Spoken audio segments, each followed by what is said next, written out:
Salam! This is the first of the many upcoming videos on this YouTube channel regarding Ethiopia and its languages. Today, we're going to deep dive on the national language of Ethiopia, Amharic. This is where all the incense of Ethiopia exists. This is Etantara. This is the central bus station of Ethiopia. This station, as well as the village, is called Autobustara.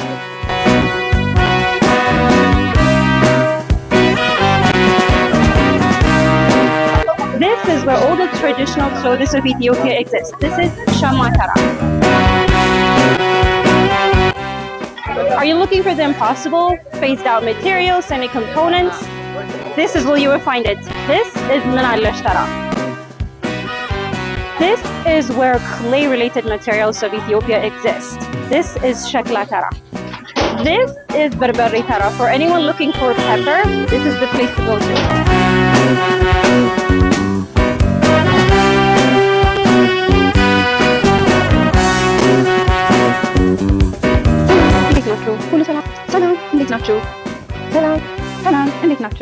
And this is ቋንቋ Historical resources trace the beginning of Amharic back to 13th, 14th century. Resources vary between these two, but most suggest it was around 13th or 14th century. So while there is room for change, while there is room for slight inaccuracy, it gives us a pretty good time estimate as to when Amharic began. So now, let's get started with the interesting part. Where did it come from? Where did it all begin? So language, especially ancient languages, that's a difficult area to study in full, because imagine throughout history, there were so many languages. We still have so many languages. There are probably going to be many more languages in the future as well. And for these ancient languages, there were like the rise and fall of so many civilizations. And so because of war, because of several natural disasters, every ounce of remnant that would have helped philology, the study of languages, better understand the flow and pattern and like the historical cascade of what language comes after what's the source of the other. It would have been more clear if such wars, natural disasters, basically the rise and fall of several civilizations and communities didn't exist. It would have been much more easier, but that's not the case. So philology is an area of science that always has room for slight inaccuracy, for continuous improvement, for more discovery every time. So anything I present in this video is what I was able to get from so many resources, and I tried to conclude on the information that was given in most of the resources. So just a minor disclaimer. Even though variety of resources provide variety of stories as to how Amharic got started and how it got to today and what roots it would track back to, most actually incline towards the fact that Amharic roots back to the Proto-Semitic group. So this Proto-Semitic group, it has four major categories based on the geography of the people that spoke it. So there's the North Proto-Semitic group, the South, the East, the West. So Amharic, once again, from these four major groups, belong to the South Proto-Semitic root. And this South Proto-Semitic root, it has two major categories. There's the modern South Arabian Semitic languages and the Ethiopian Semitic languages. Now let's deep dive on the Ethiopian Semitic languages. Now this is the part where you start to get comfortable because you get to hear some of the familiar languages that still exist to this day. So if we were to consider the Ethiopian Semitic languages as the father, we would consider the Ge'ez language as the elder son. Ge'ez is the oldest of all the other languages that exist in the Ethiopian Semitic language group, and it heavily impacted all the other siblings, right? So Ge'ez is now almost a vanishing language. It's mostly used by Ethiopian Orthodox Tewahedo Church. So you can consider it as this older brother that all the other children look up to, that has so much wisdom, that has so much advice for his younger siblings, but kind of confined himself in the monasteries, and he's serving a spiritual purpose and living a spiritual life. So the other two that grew up so close to Ge'ez are the two languages that still exist to this day and are spoken majorly in Ethiopia, Tigray region, and Eritrea, Tigrenya and Tigray. These two grew up so close to Ge'ez. They're the youngest siblings of Ge'ez language. They know most of the things that Ge'ez knows, and they look so much like Ge'ez. But Amharic, while it still has a major influence from his older brother Ge'ez, it also grew up with its Cushitic side of the family. Consider the Cushitic cousins he hang out with really impacted who he turned out to be.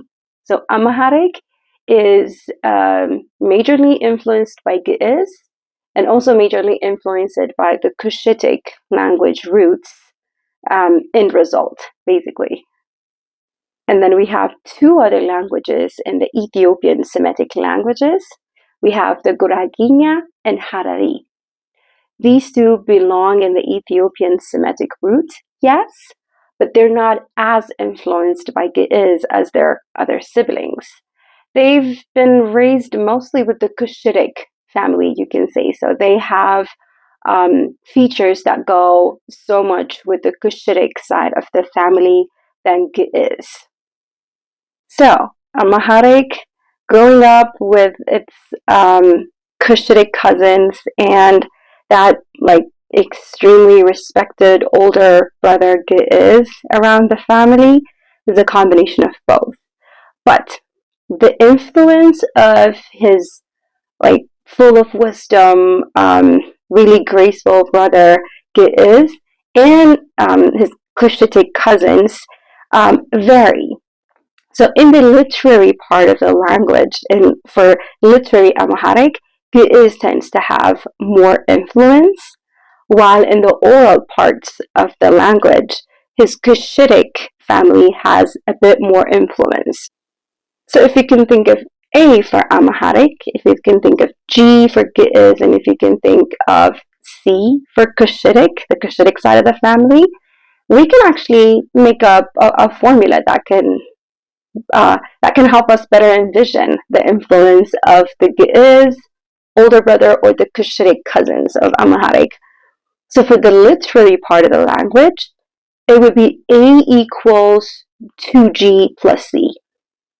While for the oral part of Amharic, it would be more A equals G plus 2C. So this is, I would say, the very best I can do to explain to you the areas and the level of influences that Ge'ez, the older brother, and the Cushitic cousins has put in Amharic language. So yeah, so starting from around 13th, 14th century, this is the Amharic that was spoken.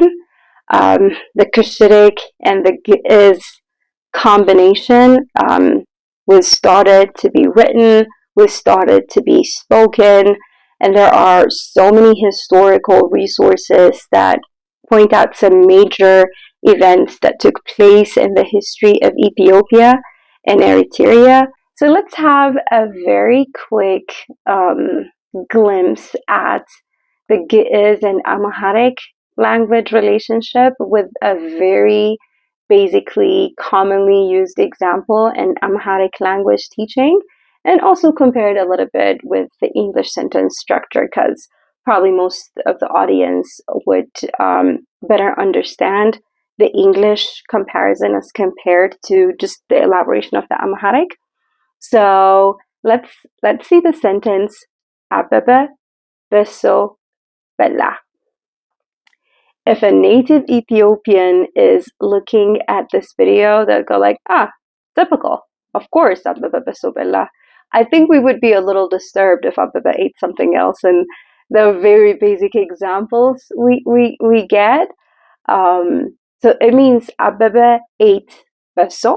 So beso is this traditional food made out of this special flour and a lot of butter. So yummy. But that's a typical sentence that we all started constructing an Amharic sentence with. So yeah, it's a typical example. See this little funny schematic diagram I put together here. You can see Abebe is a little sad and empty stomach on the first part. And then the one in the middle is beso, the traditional food I told you about. And then the third one is a happy Abebe, assume he's eating. That was the best I can do. So yeah, we typically say, to say Abebe ate beso, we say in Amharic, and that's the green one, Abebe beso bella. Abebe beso bella. While the Ge'ez, the yellow, says Tsagaye tihin bella. Tsagaye tihin bella. And the English, Abebe ate beso. So if you can see here, see the closeness of bella and bella? It still has influence over the vocabulary as well, but look at the sentence structure. Look at the fact that they're using the same alphabet called Fidel. So Ge'ez has a major influence in Amharic. More than vocabulary, the alphabet, the literary part is more dominant. There are so many words that you can compare in Ge'ez and Amharic and found to be like completely identical or like a tiny bit different. So Ge'ez is a major root to Amharic as compared to the Cushitic side on the literary part of the Amharic. So if you can see the sentence structure as well, the verb, which is bella. Bella means ate. So bella in Amharic, bella in Ge'ez came at the end, while for English it was in the middle. So if you can see the sentence structure as well, they're both identically so unique and different as compared to the English sentence structure. Thank you so much for watching this video. I hope you found it helpful. I hope you now have a better understanding of the origin of Amharic and when it got started than before you saw this video. I hope this was useful. So next time I'll be, like I mentioned earlier, I'll be doing a video on Amharic alphabet, the Fidel. That's something that I love, so please stay tuned to get to see and learn from that video as well. I thank you very much once again. Have a lovely day. Thank you. This is where all the incense of Ethiopia exists. This is Antara. This is the central bus station of Ethiopia. This station, as well as the village, is called Autobustara.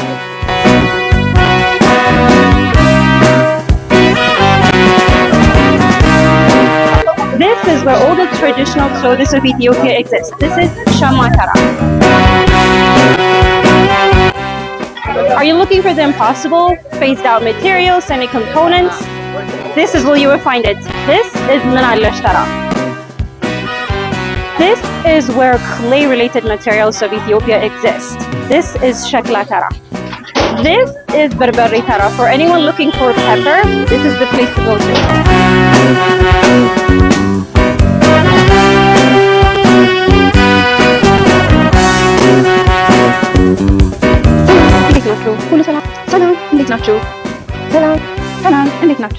And this is ቋንቋ ተራ.